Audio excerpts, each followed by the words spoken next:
লাল লাল ঝাল ঝাল এঁচোড় চিংড়ি মাছের তরকারি রেডি। শীতকালে এঁচোড় কত ভালো লাগে খেতে। তোমাদের কি বন্ধুদের ভালো লাগে খেতে জানিও কমেন্ট করে। হ্যালো বন্ধুরা, তোমরা সবাই ভালো আছো, আশা করি ভালো আছো। আজকের আবার নতুন ভিডিও নিয়ে চলে এলাম তোমাদের পূর্ণিমা। এই শীতকালে যদি কচি কচি এঁচোড় হয়, খুব খাওয়াটা জমে যাবে না? তাই তো আজকের বানাবো চিংড়ি মাছ দিয়ে এঁচোড়। এই যে দেখো, এঁচোড়টা আমার বড়মশাই কেটে গুছিয়ে এনেছে। কষ্ট কত মানে কাটতে খুব কষ্ট লাগে না এঁচোড়, না ওই জন্য কেটে এনেছে। আর দেখো বড় বড় চিংড়ি মাছ নিয়ে এসে, এই চিংড়ি মাছ যদি এঁচোড় দিয়ে করা যায় খুব ভালো হয়। তাই তো আমি আজকে বড়মশাইয়ের এঁচোড় চিংড়ি করে খাওয়াবো। কীভাবে রান্নাটা করি সেটাই পুরো ভিডিওটা তোমরা দেখো। এঁচোড় সিদ্ধ বসিয়ে দিয়েছি, আলুগুলো তার মধ্যে দিয়ে দিলাম। একটু নুন দিয়ে হলুদ দিয়ে সিদ্ধ করব, আর একটু জল দেব। এঁচোড় করব বলে আদা রসুন ছাড়িয়ে নিয়েছি, এটাকে মিক্সিতে পেস্ট করে নেব। এঁচোড় আলু সিদ্ধ করা হয়ে গেছে। কড়া বসিয়ে দিয়েছি, তেল দিয়ে দেবো কড়াতে। চিংড়ি মাছগুলো তেলে ভালো করে ভেজে নেব।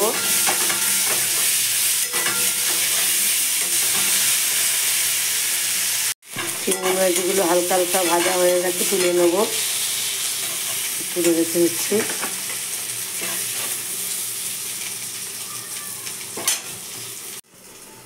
চিংড়ি মাছটা তুলে নিলাম, তাতেই আমি তেল দিয়ে দিয়েছি। এই পেঁয়াজগুলো দিয়ে দেবো, টমেটোটাও দিয়ে দিলাম, দিয়ে ভালো করে ভেজে নেব।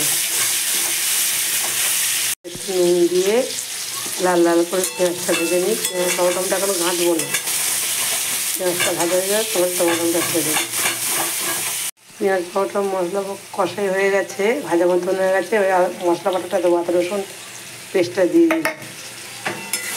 ভালো করে নেড়ে চেড়ে নেব। হলুদ দেব,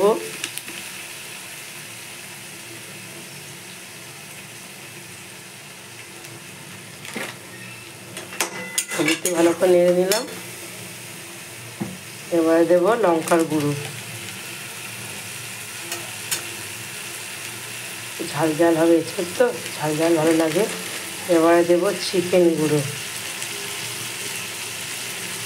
চিকেন দিয়ে দিলাম। দেবো জিরের গুঁড়ো, অল্প করে দেবো, টক দই দেবো তো। ভালো করে আদা রসুনটা কষিয়ে নেবো সুন্দর করে। নুন তো দিয়েছি, সিদ্ধ করে নুন দিয়েছি। এটাও মশলাটা পরিমাণ মতো নুন দেবো। তারপরে দেবো চিনি, ভালো করে মশলাটা কষিয়ে নিই। মশলা কষানোর উপরেই টেস্ট। দিয়ে দেবো টক দই,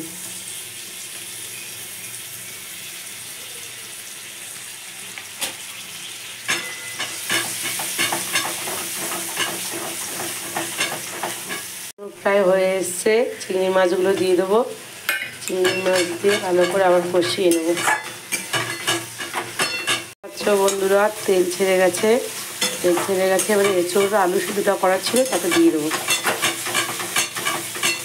ও যা কালার না, একদম দারুণ দেখে মনে হচ্ছে। তো সিদ্ধ করা এঁচোড় আলুগুলো দিয়ে দিলাম।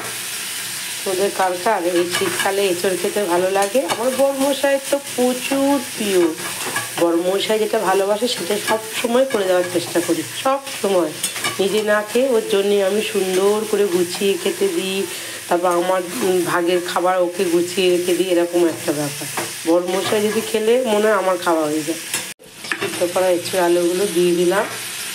তোদের কার কার এই শীতকালে এঁচোড় খেতে ভালো লাগে? আমার বড়মশাই তো প্রচুর প্রিয়। বড়মশাই যেটা ভালোবাসে সেটা সব সময় করে দেওয়ার চেষ্টা করি, সব সময়। নিজে না খেয়ে ওর জন্যে আমি সুন্দর করে গুছিয়ে খেতে দিই। তারপর আমার ভাগের খাবার ওকে গুছিয়ে রেখে দিই, এরকম। এঁচোড় কষানো হয়ে গেছে, এবার জল দিয়ে দেবো।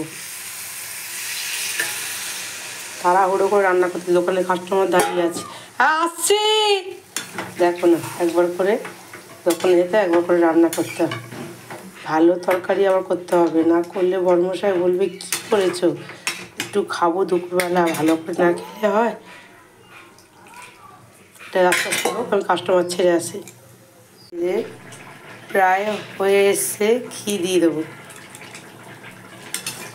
ঘি দিয়ে ভালো করে নেড়ে ছেড়ে নেবো, দিয়ে গরম মশলা ছড়িয়ে সানরাইসের গরম মশলা দিয়ে দিলাম। নেড়ে ছেড়ে ঢাকা দিয়ে একটু মাখা মাখা হবে, এঁচোড়ের তরকারি তো বেশি ঝোল ঝোল হবে না, মাখা মাখা হবে।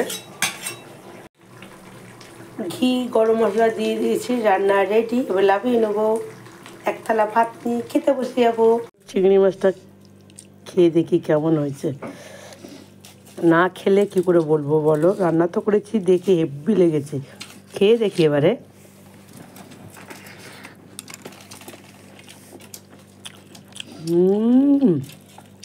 দারুণ, ঘি গরম মশলা চিংড়ি মাছ পড়েছে, ভালো হবে না মানে? দেখো বন্ধুরা চিংড়ি মাছ কত বড়, একদম ফাটাফাটি।